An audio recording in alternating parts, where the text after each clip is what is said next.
Assalamualaikum warahmatullahi wabarakatuh. Salam merdeka belajar, Bapak Ibu guru hebat semuanya. Pada kesempatan ini saya akan share aksi nyata topik kedua tentang pemahaman kurikulum merdeka. Mengapa kurikulum perlu berubah?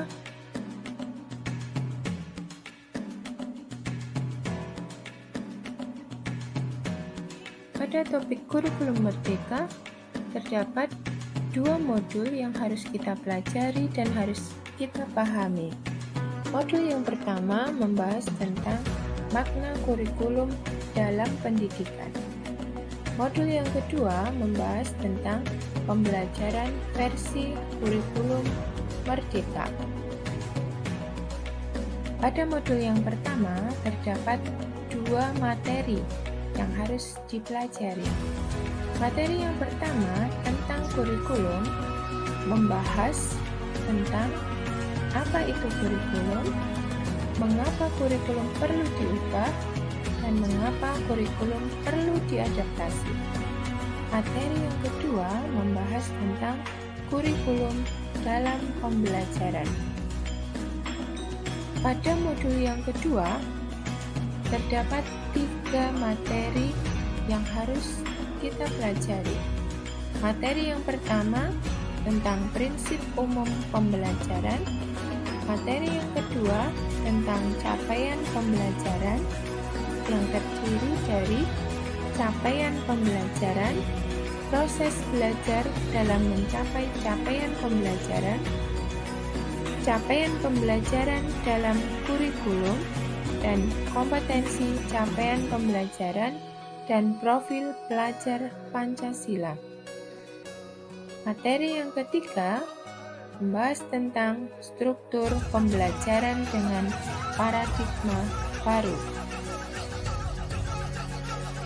Bapak Ibu guru hebat, apa itu kurikulum? Pengertian kurikulum tercantum dalam Undang-Undang Nomor 20 Tahun 2003 tentang Sistem Pendidikan Nasional Pasal 1-19, yaitu kurikulum adalah seperangkat rencana dan pengaturan mengenai tujuan, isi, dan bahan pelajaran serta cara yang digunakan sebagai pedoman penyelenggaraan kegiatan pembelajaran untuk mencapai tujuan pendidikan tertentu. Kemudian, bagaimana kurikulum yang baik itu?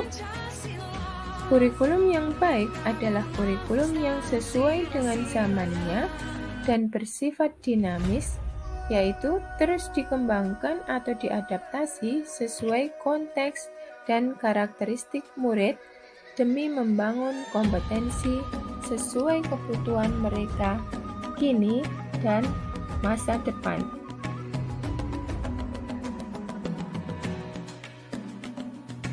Mengapa kurikulum perlu diubah? Kurikulum perlu diubah karena 1. Harus sesuai dengan perkembangan zaman. Yang kedua, kurikulum perlu diubah untuk memenuhi kebutuhan belajar murid. Yang ketiga, kurikulum perlu diubah untuk menyiapkan generasi cemerlang di masa depan. Pembahasan berikutnya, mengapa kurikulum perlu diadaptasi? Bapak Ibu guru hebat, kurikulum perlu dikembangkan atau diadaptasi sesuai dengan konteks dan karakteristik peserta didik demi membangun kompetensi sesuai dengan kebutuhan mereka kini dan masa depan. Satuan pendidikan memahami betul bagaimana kondisi ekosistem di mana murid berada, dan pada zaman bagaimana murid dididik agar kurikulum yang digunakan relevan dengan kebutuhan murid dan terwujud pembelajaran yang bermakna. Lalu bagaimana kurikulum dalam pembelajaran? pada kurikulum nasional dalam implementasinya pada masing-masing satuan pendidikan perlu disesuaikan dengan kebutuhan murid, lingkungan, dan kondisi geografis serta budayanya.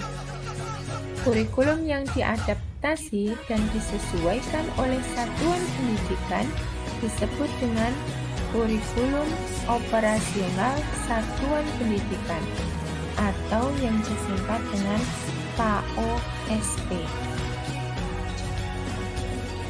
Mengapa menggunakan KOSP? KOSP digunakan karena KOSP merupakan dokumen yang dinamis, mengikuti perubahan dan kebutuhan dari satuan pendidikan.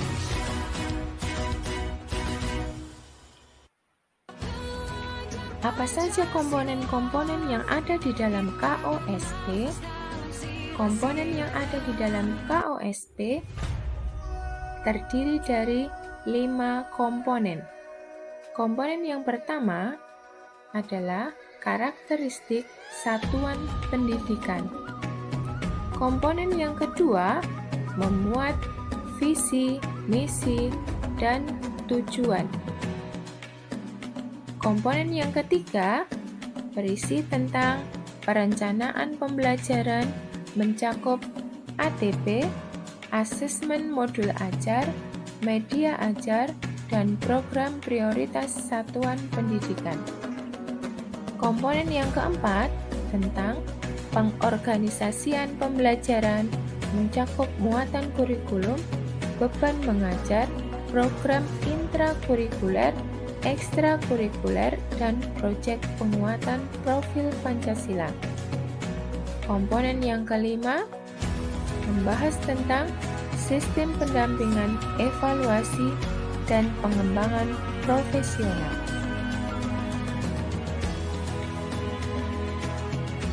Pada modul yang kedua, materi yang pertama akan dibahas tentang prinsip umum pembelajaran. Terdapat 5 prinsip umum dalam pembelajaran yang terdiri dari 1. Mempertimbangkan kebutuhan capaian murid saat ini. Yang kedua, membangun kapasitas belajar murid menjadi pembelajar sepanjang hayat. Yang ketiga, mendukung perkembangan kognitif dan karakter murid. Yang keempat, menyesuaikan konteks kehidupan murid. Dan yang kelima, mengarah pada masa depan yang berkelanjutan. Materi berikutnya pada modul kedua membahas tentang capaian pembelajaran atau disingkat dengan CP. Capaian pembelajaran merupakan kompetensi dan karakter yang ingin dicapai setelah menyelesaikan pembelajaran dalam kurun waktu tertentu. Dalam struktur kurikulum merdeka, capaian pembelajaran atau CP menjadi acuan yang kita pakai untuk pembelajaran intrakurikuler. Kompetensi-kompetensi pada capaian pembelajaran diturunkan menjadi tujuan pembelajaran yang tersusun sebagai sebuah alur untuk satu fase. Ini kita sebut sebagai alur tujuan pembelajaran atau disingkat dengan ATP.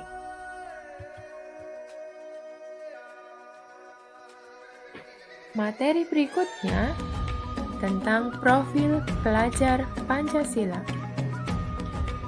Apa yang dimaksud dengan profil pelajar Pancasila? Profil pelajar Pancasila merupakan karakter dan kompetensi yang menjadi fokus dalam sistem pendidikan nasional.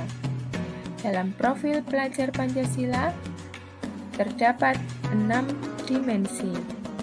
Dimensi yang pertama, beriman dan bertakwa kepada Tuhan Yang Maha Esa. Dimensi yang kedua, mandiri. Dimensi yang ketiga, bernalar kritis. Dimensi yang keempat, bergotong royong.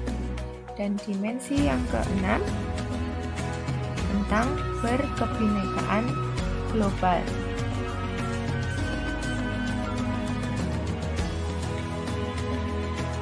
Bapak Ibu guru hebat, demikianlah pemaparan dari saya pada topik kedua, mengapa kurikulum harus berubah. Terima kasih banyak pada Bapak Ibu guru dan audien yang telah meluangkan waktu untuk menonton video ini. Salam semangat untuk merdeka belajar. Terima kasih. Wassalamualaikum warahmatullahi wabarakatuh.